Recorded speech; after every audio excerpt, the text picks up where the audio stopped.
అనకాపల్లిలో తారలు దిగివచ్చిన వేళ ధరలు దిగివచ్చిన వేళ ఏప్రిల్ 3న శుభప్రదం షాపింగ్ మాల్ ప్రారంభోత్సవ వేడుకకి శుభాహ్వానం.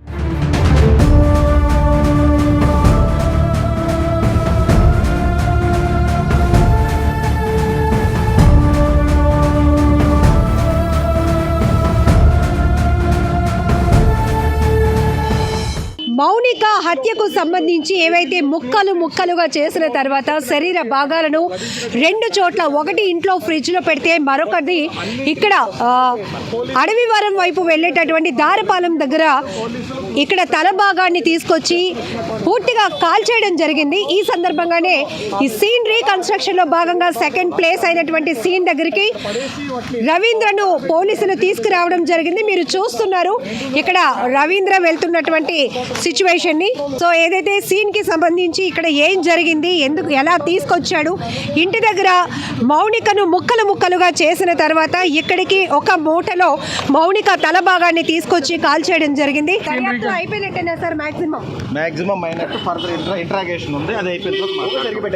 సో రెండో సీన్ అయితే ఏదైతే ఉందో ఇక్కడ సీన్ రీకన్స్ట్రక్షన్ లో భాగంగా సో తీసుకొని రావడం జరిగింది రవీంద్రను. మనం చూస్తున్నాం చాలాసేపు ఎందుకు ఇలా చేసావు రవీంద్ర అని అడిగే ప్రయత్నం చేసినప్పటికీ ఏమాత్రం నోరు విప్పలేనటువంటి పరిస్థితి. మరొక వైపు పోలీసులు కూడా పూర్తి దర్యాప్తు జరిగిన తర్వాతే మేము ఏదైనా చెప్పగలుగుతాం. ఇప్పటికైతే 80% విచారణ అనేది ముగిసినట్టే. మరికొంత ఇన్వెస్టిగేషన్ చేయాలి. ఆయన ఇంట్రాగేషన్ చేసిన తర్వాత మిగతా పూర్తిగా మనం డీటెయిల్ ఇవ్వగలుగుతాము మీడియాకి అని చెప్పి సిఐ పార్థసారథి చెప్తున్నారు. ప్రస్తుతం మనం దారపాలెంలో ఏదైతే మౌనిక ఉన్నటువంటి మౌనికను హత్య చేసిన తర్వాత ముక్కలుగా నరికి పడేసినటువంటి శరీర భాగాల్లో ఒకటి ఈ దారపాలెంలో ఉన్నటువంటి ఇది మొత్తం జీడి తోటలా కనపడుతోంది. మరి ఇంతగా ప్లాన్ చేశాడు, ఇంతగా స్కెచ్ వేశాడంటే చాలా మనం ఎన్ని కోణాల్లో కూడా చెప్పుకోవాలో కూడా అర్థం కావటం లేదు. ఒక్కసారి మనం ఆ స్పాట్కి వెళ్తున్నాం రండి. సో ఎగ్జాక్ట్లీ రవీంద్ర పోలీసులకు లొంగిపోయిన తరువాత ఈ ప్లేస్లో తన తల భాగాన్ని తగలబెట్టాను అని చెప్పి పోలీసులకు సమాచారం ఇవ్వడంతో సీన్ రీక్రియేషన్లో భాగంగా దారపాలెంలో రోడ్డుకి పక్కనే ఉన్నటువంటి జీడి తోటలోనికి ఆయన తీసుకురావడం జరిగింది. ఇక్కడే మౌనిక తల భాగాన్ని తగలబెట్టాడు. ఈ ఆధారాలు సేకరించే పనిలో క్లూస్ టీంతో సహా పోలీసులు నిందితుడు రవీంద్రను కూడా వెంట పెట్టుకొని ఇక్కడికి వచ్చినటువంటి పరిస్థితి. విశాఖలో తీవ్ర సంచలనం రేకెత్తించిన మౌనిక హత్య తర్వాత అత్యంత క్రూరంగా అమ్మాయి శరీరాన్ని ముక్కలు చేసి ఆధారాలు దొరకకుండా చేసే ప్రయత్నంలోనే మరొక వైపు పోలీసుల ఎదుట లొంగిపోయినటువంటి రవీంద్ర పోలీసుల విచారణలో చెప్పినటువంటి వాస్తవాలు ఏవైతే ఉన్నాయో, ఇంట్లో మౌనిక శరీర భాగాలను ముక్కలు చేసిన తర్వాత ఆ ట్రాలీలో ఇక్కడి నుంచి నడుం కింద భాగాన్ని, అలానే బాడీ పార్ట్ ఏదైతే ఉంటుందో ఆ మొండాన్ని ఇంట్లో ఫ్రిడ్జ్లో పెట్టారు. తర్వాత తల భాగాన్ని తీసుకొచ్చి దారపాలెం, అడవివరం వైపు వెళ్ళేటటువంటి దారపాలెం, ఇది పూర్తిగా జీడి తోట. అంటే ఎవరు ఆనవాళ్ళు కూడా గుర్తుపట్టడానికి లేకపోతే అనుమానించడానికి కూడా అవకాశం లేనటువంటి నిర్మానుష్య ప్రాంతం ఇది. ఎందుకంటే ఒక్కసారి మీరు సరౌండింగ్ చూస్తే కనుక ఇక్కడ పూర్తిగా పెద్ద చెట్లు తుప్పలతో నిండినటువంటి ప్రాంతానికి అతను తీసుకొని వచ్చి ఇదిగో ఇక్కడ మీరు చూస్తున్నారు కదా, ఇదే మౌనిక తల భాగాన్ని, శరీర భాగాలను కొన్నింటిని తీసుకొచ్చి ఇక్కడనే రవీంద్ర నేవీలో టెక్నీషియన్గా పనిచేసినటువంటి రవీంద్ర తగలబెట్టేసినటువంటి దుర్మార్గపు ఆలోచనకు అద్దం పడుతున్నటువంటి ప్రాంతంగా చెప్పాలి. ఇప్పటికీ కాలినటువంటి ఈ ప్రదేశాన్ని చూస్తే కనుక ఆ శరీర భాగాల్ని కొన్ని కవర్లలో చుట్టి తీసుకొచ్చాడు. ఆ తర్వాత ఇక్కడ మనం చూడొచ్చు ఒక ప్యాకింగ్ ఏదైతే కవర్ ఉందో ఆ కవర్కి సంబంధించినటువంటి ఆనవాళ్ళు కూడా మీరు చూడొచ్చు. దానికి కూడా రక్తపు మరకలు ఇంకా అంటే ఉన్నాయి. ఇంకొక వైపు ఆమె జుట్టు, ఆమె హెయిర్కి సంబంధించినటువంటి పార్టికల్స్ కూడా మనం ఇక్కడ చూడొచ్చు. ఆ శరీరం కాలిపోయిన తర్వాత పచ్చిగా ఉన్నటువంటి బాడీ పార్ట్స్కి కూడా సంబంధించి అవి అన్నీ కూడా చీమలు పట్టి కనపడుతున్నాయి. ఇక్కడ మౌనిక హెయిర్ పార్టికల్స్ కూడా ఉన్నాయి. ఇప్పుడే సీన్ రీకన్స్ట్రక్షన్లో భాగంగా రెండవ ప్రాంతమైనటువంటి దారపాలెంకి రవీంద్ర ఇచ్చినటువంటి క్లూస్ ఆధారంగా ఇక్కడికి తీసుకురావడం జరిగింది. సో ఇక్కడ మనం చూస్తే చుట్టూ కూడా ఏంటి, పోలీసులు ఒక వ్యక్తికి ముసుగు వేసి మరి ఇక్కడికి తీసుకొచ్చారు. ఏదో పెద్ద క్రైమే వైజాగ్లో జరుగుంటుంది అనేటటువంటి ఒక అటెన్షన్ ప్రతి ఒక్కరిలో కనపడి చుట్టూ చుట్టుపక్కల ప్రయాణిస్తున్న వాళ్ళు సైతం తమ వాహనాలను హైవే పైనే పార్క్ చేసి ఇక్కడికి రావడం జరిగింది. మీకు తెలుసా ఎందుకు వచ్చారు ఇక్కడికి? మీరు ఏమైనా అనుకున్నారా? రోడ్డు పైన అందరూ వెళ్ళి చూస్తుంటే మీరు అలానే అనుకున్నారా? మార్నింగ్ వచ్చాను మేడం, 11 o'clock వచ్చాను. డ్రెస్సులు ఉన్నారనమాట, మేము వెళ్ళిపోయాను కంటిన్యూకి వెళ్ళి చూసి మళ్ళీ వచ్చినప్పుడు ఇలా ఉన్నారు కదా చూసాను. తెలిసిందా అసలు విషయం? తెలిసింది, బయట చెప్పారు. ఏం విన్నారు? అది నేను మౌనిక కేసు అయింది కదా, సో దానికి సంబంధించిన వచ్చాను మేడం. ఇట్లాంటివి సినిమాల్లో ఒక క్రియేషన్ కోసం చేసినప్పటికీ కూడా ఇప్పుడు రియల్ లైఫ్లో ఇలాంటివి చూస్తుంటారు. ఏమనిపిస్తోంది అసలు? ఒక మనుషుల్ని చంపేయడం, తగలబెట్టేయడం, ముక్కలు ముక్కలుగా ఇలాంటి వాళ్ళే ఉరి తీసేయాలి మేడం, ఉంచకూడదు. ఇలాంటి వాళ్ళు ఒకరి వల్ల ఒకరు ఇలా తయారవుతారు. ఇలాంటి వాళ్ళే ఉంచకూడదు. ఇలాంటి వాళ్ళు ఒకరి వల్ల ఒకరు తయారవుతారు కాబట్టి ఇంకోటి నేర్చుకుంటారు. ఇలాంటివి కూడా అలాంటి వాళ్ళే ఉంచకూడదు ప్రపంచంలో. Visakha beautiful city, peaceful city అంటారు, కానీ ఇలాంటి దగ్గర కూడా ఇలాంటివి జరుగుతున్నాయంటే భయం వేస్తుందా? ఫస్ట్ అదే భయమే మేడం. అప్పుడు అందరూ ఉండబెట్టి మేము లోనికి వచ్చాం. మరి ఒక్కలో రాలేం. అడవిలా ఉంది, అడవి ప్రాంతం ఇది. అలానా అంతా జీడితోట అడవి ప్రాంత టైపు. అలాంటి శిక్షించండి. అలాంటి వాళ్ళు ఒకలగడదు. ఒక అమ్మాయిని సోషల్ మీడియాలో పరిచయం ఏర్పాటు చేసుకుని తర్వాత ప్రేమని కొనసాగిన తర్వాత ఒకవేళ రిలేషన్షిప్లో ఏమైనా ఈ విషయాలు వస్తే బ్రేకప్ చేసుకోవాలి, వాళ్ళ నుంచి విడిపోవాలి, దూరంగా వెళ్ళిపోవాలి. కానీ మనుషులు అత్యంత క్రూరంగా హత్య చేసి ముక్కలు చేసి బాడీ పార్ట్స్ ని కొన్ని ఫ్రిడ్జ్ లోని, కొన్ని ఇక్కడ మీరు చూస్తున్నారు కదా, ఇక్కడ చూసా మేడం. అందుకే తల భాగాన్ని ఇక్కడ పడేశారు. అదే పోలీసులు రాబెట్టుగా వచ్చాం అది లోనకి.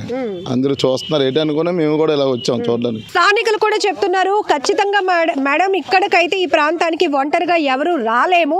ఇప్పుడు మీడియా వాళ్ళు, పోలీసులు అందరూ వచ్చారు. ఇది కేసు ఇన్వెస్టిగేషన్లో భాగంగా కాబట్టి మేము రాగలిగాం. కానీ ఈ నిర్మానుష్య ప్రాంతానికి, జీడి తోటల్లోనికి ఎవరు వచ్చే పరిస్థితి కూడా ఉండదు. అలాంటిది ఒక వ్యక్తి ఎవరైతే నిందితుడు రవీంద్ర ఉన్నారో, రవీంద్ర ఇక్కడ ఇంత ప్రీ ప్లాన్డ్గా ఈ ప్రాంతానికి ఇక్కడికే తీసుకొని వచ్చి తలభాగాన్ని తగలబెట్టేయాలి, ఆనవాళ్ళు లేకుండా చేయాలనే ఆలోచన ఆయనకి వచ్చింది అనే కోణంలో కూడా అనేక రకాల అనుమానాలు రేకెత్తుతున్నాయి. ఇప్పటికే మనం ఇంటి దగ్గర నుంచి సీన్ టు సీన్ వివరిస్తూనే ఉన్నాం మార్నింగ్ నుంచి కూడా. అసలు ఎవరు ఈ రవీంద్రకి మౌనికకి పరిచయం ఎలా ఏర్పడింది? పెళ్ళైనటువంటి రవీంద్ర వాళ్ళ వైఫ్ పురుడు కోసం, డెలివరీ కోసం అని చెప్పి పుట్టింటికి వెళ్ళిన తరుణంలోనే ప్లాన్డ్గానే మౌనికను ఇక అడ్డు తొలగించుకోవాలనే ప్రయత్నంలో, పథకంలో భాగంగానే ఇక్కడ నిన్న ఆదివారం కాబట్టి ఎక్కువగా ఎవరు యాక్టివిటీస్ ఫ్లాట్లో ఉండవు కాబట్టి ఇదే మంచి టైం అనుకున్నాడా? అందుకనే కావాలనే అంత ప్రిపరేషన్తో ఆమెను హత్య చేయడమే కాకుండా శరీర భాగాలను పూర్తిగా ముక్కలుగా చేసి ఫ్రిడ్జ్లో కొన్ని వేయాలని, ఇక్కడ తగలబెట్టాలని. ఈ ప్లేస్నే ఎందుకు ఎంచుకున్నాడు? ఇంతకుముందు ఏమైనా ఆయన రెక్కి చేశాడా? మౌనికను హత్య చేసిన తర్వాత ఆనవాళ్ళు, ఆధారాలు లేకుండా తను నేరం నుంచి తప్పించుకోవాలి అంటే ఖచ్చితంగా దీన్ని డైవర్ట్ చేయాలి అంటే ఇలాంటి నిర్మానుష్య ప్రాంతంలో మౌనిక బాడీని పడేయాలి అనుకున్నాడా? ఈ ప్లేస్కే పర్టికులర్గా ఇక్కడికే వచ్చి జీడు తోటలు నిర్మానుష్య ప్రాంతంలో ఆమె తలభాగాన్ని కాల్చడం వెనుకాతల ఉన్నటువంటి అసలు రవీంద్ర ప్లాన్ ఏంటి? ఇక్కడ మనం చూస్తున్నాం గ్లౌజెస్ కానీ, మాస్కులు కానీ, అలానే మౌనిక బాడీని ఇక్కడికి తీసుకురావడానికి ఉపయోగించినటువంటి ప్యాకింగ్ కవర్స్ కానీ ఇప్పటికీ కూడా మనకి ఈ ఘటనా స్థలంలో కనపడుతున్నాయి. చాలామంది స్థానికులు చెప్తున్నారు ఇది హైవే మేడం, సింహాచలం వైపు వెళ్ళే, అడవివారం నుంచి సింహాచలం వైపు వెళ్ళే రోడ్. రెగ్యులర్గా ఆ రోడ్డు వైపు వెళ్ళిపోవడమే తప్ప ఎప్పుడు కూడా ఈ లోపలికి వచ్చే సాహసం ఎవరూ చేయం. ఎందుకంటే పూర్తిగా ఇది నిర్మానుష్య ప్రాంతం, జీడి తోటలు ఉన్నాయి. ఈ లోపలికి రావాలంటేనే, చూడాలంటేనే భయం వేస్తుంది. అలాంటిది నిన్న మధ్యాహ్నం ఇంటికి వచ్చినటువంటి మౌనికను ఆ తర్వాత ఘర్షణ జరిగిన తర్వాత, చంపేసిన తర్వాత అతను చాలా పథకం ప్రకారం ఆమెను ఆ బాడీని ముక్కలు చేయడానికి కావలసినటువంటి థింగ్స్ ఏవైతే కొనడానికి ప్లాన్ చేశాడు. అంత పగడ్బందీగా గుట్టు చప్పుడు కాకుండా ఎలాంటి స్మెల్ కానీ, ఎలాంటి కనీసం ఆధారాలు కూడా లేకుండా, అంటే ఇక్కడ ఒక మర్డర్ జరిగిందా, ఒక మనిషిని చంపేశారా అనే ఆనవాళ్ళు కూడా లేకుండా ఇంటిని మళ్ళీ క్లీన్గా చేసేసి ఉంచేశాడు. సో మొత్తం ఎక్కడికక్కడే ప్యాకెట్లలో ప్యాకింగ్ చేసేసి పడేసినటువంటి పరిస్థితి. ఉదయం నుంచి కూడా మౌనికను హత్య చేసినటువంటి రవీంద్ర మౌనిక తలను ఎక్కడ దాచాడు, ఏం చేశాడు, ఎందుకు ఇంత క్రూరంగా ప్రవర్తించాడు అనేటటువంటి అనేక రకాల ప్రశ్నలు ప్రతి ఒక్కరిలో కదులుతూనే ఉన్నాయి. ఉదయం నుంచి కూడా ఇది సస్పెన్స్ కొనసాగుతూనే ఉంది.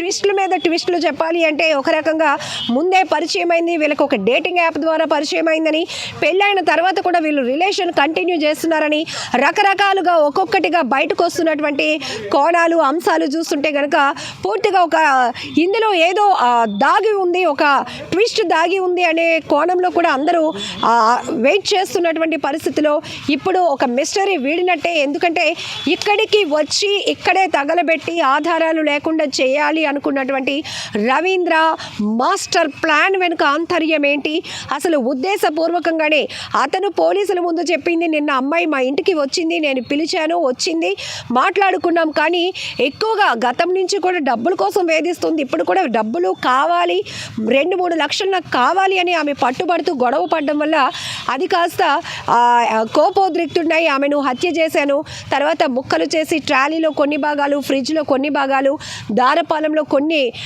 శరీర భాగాలు, ముఖ్యంగా తల భాగాన్ని తీసుకొచ్చి ఇక్కడ తగలబెట్టేశాను అని చెప్పిన తర్వాత ఉదయం నుంచి ఈ కేసును పూర్తి దర్యాప్తు చేసే క్రమంలో సీన్ రీకన్స్ట్రక్షన్ జరుగుతూనే ఉంది.